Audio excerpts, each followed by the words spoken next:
जिल्ह्यासह इतर जिल्ह्यातील ताज्या घडामोडी पाहण्यासाठी सिंधुदुर्ग 24 तासला सबस्क्राईब करा आणि बेल आयकॉनवर क्लिक करा। सिंधुदुर्ग 24 तास सदैव तुमच्या सोबत। पुढील बातमी पाहणार आहोत विस्ताराने। सिंधुदुर्गातील मालवणमधल्या राजकोट किल्ल्यावर असणाऱ्या छत्रपती शिवाजी महाराज यांचा पुतळा कोसळला।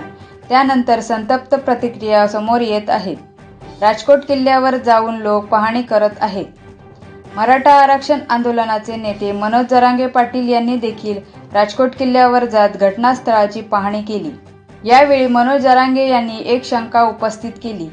वाऱ्यामुळे पुतळा कोसळला असं सरकार म्हणतंय, पण मग पश्चिमेकडून आलेल्या वाऱ्यामुळे पश्चिमेकडेच पुतळा कसा काय कोसळला, अशी शंका मनोज जरांगे यांनी उपस्थित केली आहे।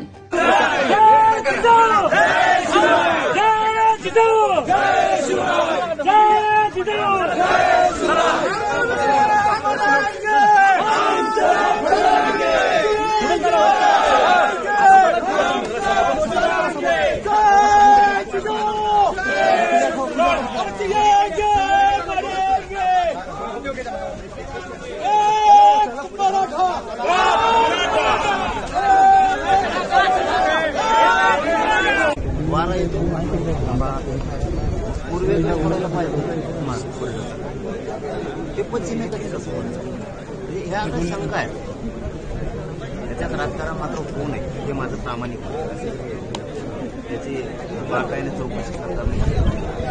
सत्यता काय कॉन्ट्रॅक्टर हे कोण येत ना त्यामधले अर्धे हे सोडले नाही पाहिजे। माझं तर सरळ म्हणणं आहे कायद्यात बदल महापुरुष कोणचे असतो जर असं काय घडलं ना त्याला आयुष्यभर जेलमध्ये चाललं पाहिजे। 5 दिवस मध्ये गेला 6व्या दिवशी घरी आलं हे नसलं पाहिजे। सरकारचा इतका बारीक वाच महापुरुषांच्या स्मारकाबद्दल राज्यात असला पाहिजे, देशात पण असला पाहिजे।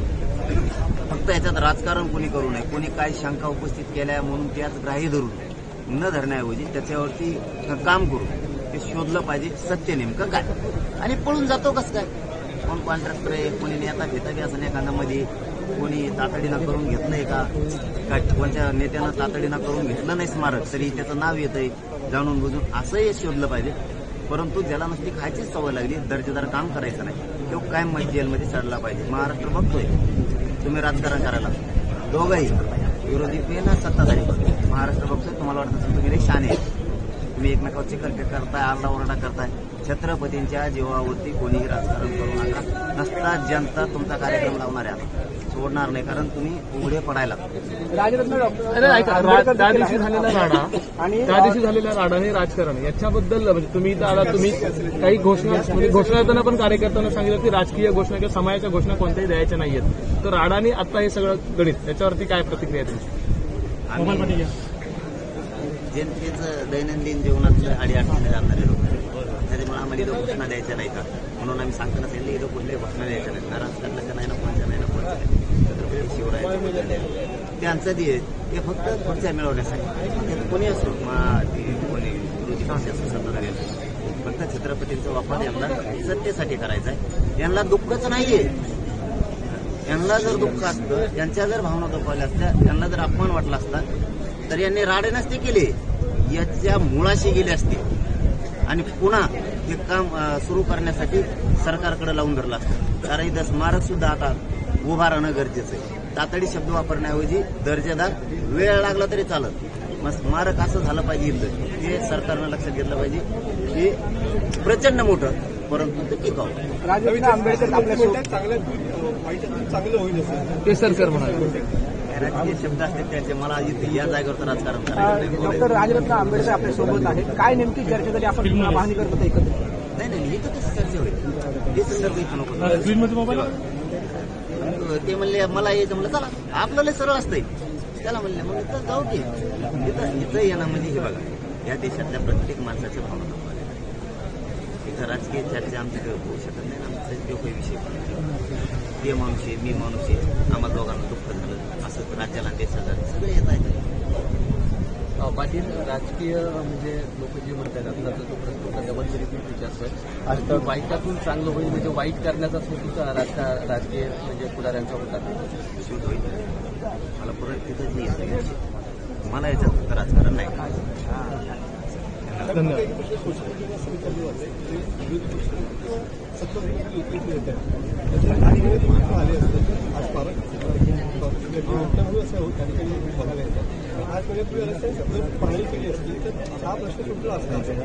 अरे आले म्हणून काय झालं म्हणा, कोणी आला तरी सत्ताधारी काय आला, विरोधक आला म्हणून काय झालं, तुम्ही रोज इथं झोपत होते, काय उपयोग झाला मग असं म्हण का? असं नसतो. दुःखित घटना झाली, माणूस इथे येणार आहे, सत्ताधारी पण येणार आहे, विरोधक पण येणार आहे, गोरगरीब पण येणार आहे, शेतकरी येणार आहे, इथे सगळे येणार आहेत. मग आला मग अशी भाषा वापरतात. आणि मग आम्हाला प्रश्न विचारले होते, वेगळे वेगळे उद्घाटन करून गेले, म्हणजे त्याचा काय दोष? जिथं मी राजकारण करायचं म्हणून करत नाही, तिथं सापडला की सोडित नाही. इथं आमच्या भावना दुखावल्यात, आमच्या पुतळ्याचं बघा, तुमचं राजकारण बनता. आमच्या स्मारकाचा शोध लागला पाहिजे, काय झालंय, कसं घडलंय, त्याच्यामध्ये खरंच काही मिक्स केलेलं होतं का, ते कॉन्ट्रॅक्टर कुठे आहे, त्याने दर्जेदार काम केलं का, इतक्या थोड्या दिवसात काय केलं, हे सगळ्या प्रश्नाचं उत्तर देऊन त्याला कायमच्या जेलमध्ये टाकायचं. बाकीचे चिकलबे करून तुम्ही नाटकं राजकारणासाठी करायचं नाही. छत्रपतीचा वापर करून ते महाविकास आघाडी असून ते महाविकास नीट राहायचं नसता, महाराष्ट्रातली जनता पुरी तुमच्या मागं लागणार.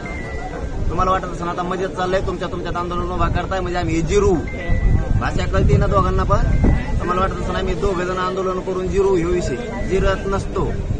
आम्ही आहेत ना शिल्लक महाराष्ट्रातली देशातली जनता, आणखी तुम्हाला दोघांना जिरून देणार नाहीत आम्ही. कारण तुम्ही राजकारण करून सत्ता भोगायचं काम करू नका माझ्या छत्रपतींच्या नावावर.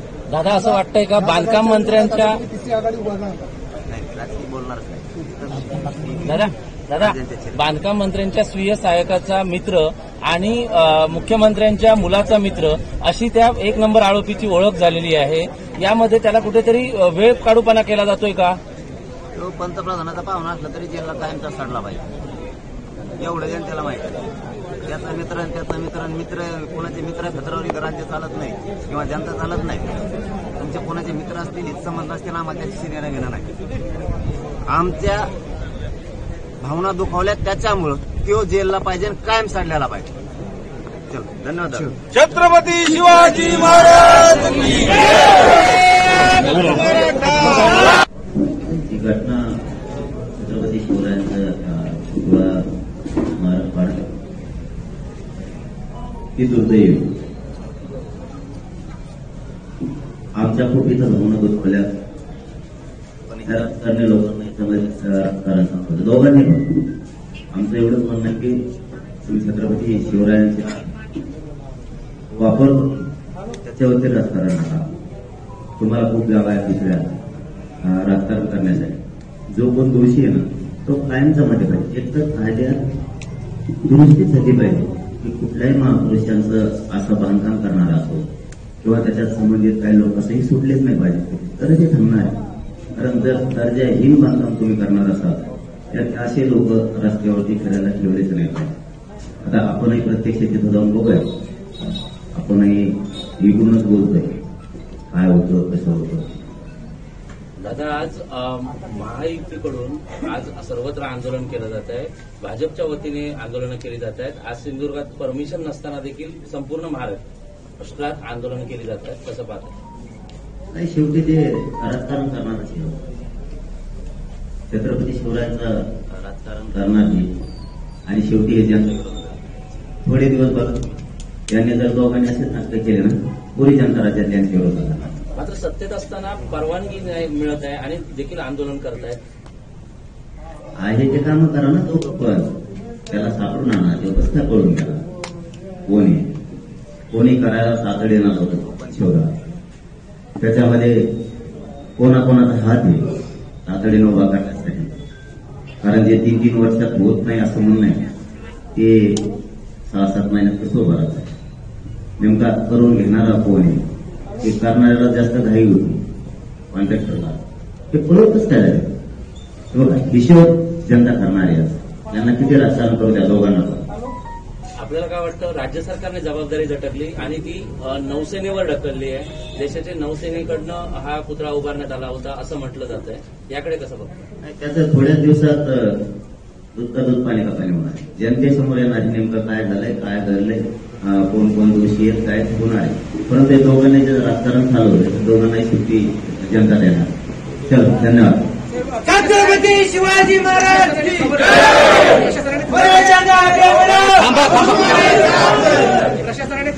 इथल्या मोठा फौजफाटा देखील पोलिसांनी इथे तैनात करण्यात आलेला आहे.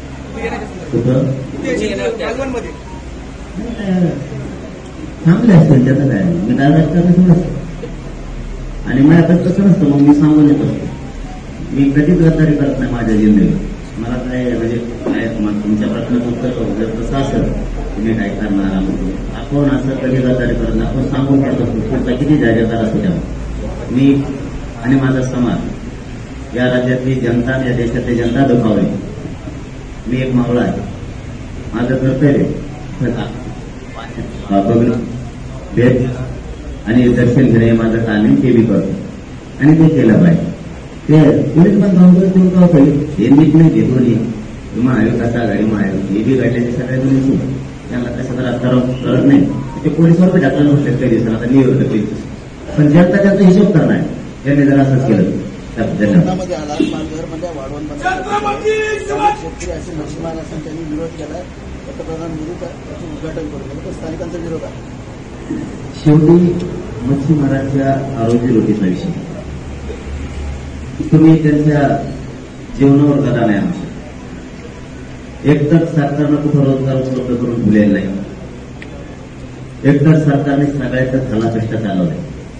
त्याच्यात जर तिथं हजारांना मच्छीमारांचं जीवन जगत असेल, ते जर उद्ध्वस्त होणार असेल तर ते बांधव नाही होऊ देणार ना. मी पण त्याबद्दलची माहिती घेणार आहे. शेवटी महाराष्ट्रातला समाज जर मच्छीमार बांधवांना होणार असला तर महाराष्ट्रातला सगळा समाज त्यांच्या पाठीशी ताकदीने उभा राहणार. चलो, धन्यवाद. निसर्गरम्य समुद्रकिनारे, वळणावळणाचे रस्ते आणि टुमदार मंदिरे पाहण्यासाठी पर्यटकांची पसंती नेहमी कोकणाला असते. निसर्गाच्या समृद्धीबरोबरच फिरताना कोकणात मनमुराद निसर्गाचा आनंद लुटण्यासाठी आलाय तर मग कशाला करताय राहण्याची चिंता. देवगड येथील Swami residency AC non AC rooms तुमच्या बजेटमध्ये उपलब्ध. संपर्क 917511 0202 942114 5424 8600 730700. मग कसला विचार करताय, येताय ना देवगड येथील स्वामी रेसिडेन्सीला भेट द्यायला.